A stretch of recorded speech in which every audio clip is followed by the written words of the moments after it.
Welcome to In the Word as we travel through the Bible together this year.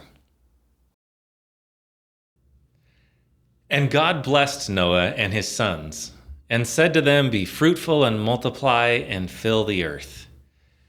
Again, we see a story of God's blessing right here in the beginning chapters of the book of Genesis.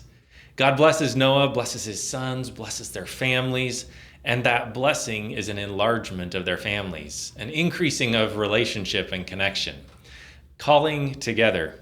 We've just gone through the holiday season where families come together and enjoy each other's company, hopefully. Hopefully that's your experience this Christmas, this holiday season that we've been through. And as we come today, God is telling each one of us He wants to bless us. He wants to bless our families. He wants to bless our relationships. He wants to increase us on the earth.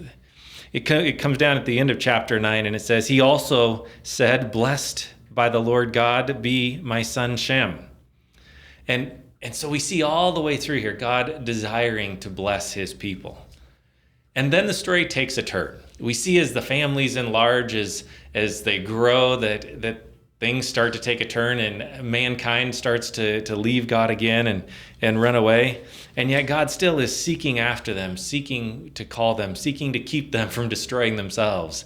In chapter 11, we find the story of the Tower of Babel. Mankind gets together and they say, you know what, we really can't trust this God. We can't trust that he won't come and send another flood. And so let's take matters into our own hands. Let's find a way to save ourselves. And so God steps in and he confuses the languages. And oftentimes I think we look at this story as God is trying to prevent them from doing their own thing. When I think God has a different message here. He is trying to tell us, stop trying to save yourselves. Stop trying to use your own works and the things that you can do coming together and trying to save yourselves, and trust in me. So God confuses their language. He brings a difficulty, a challenge into their lives so that they will see that the only source of salvation is in him.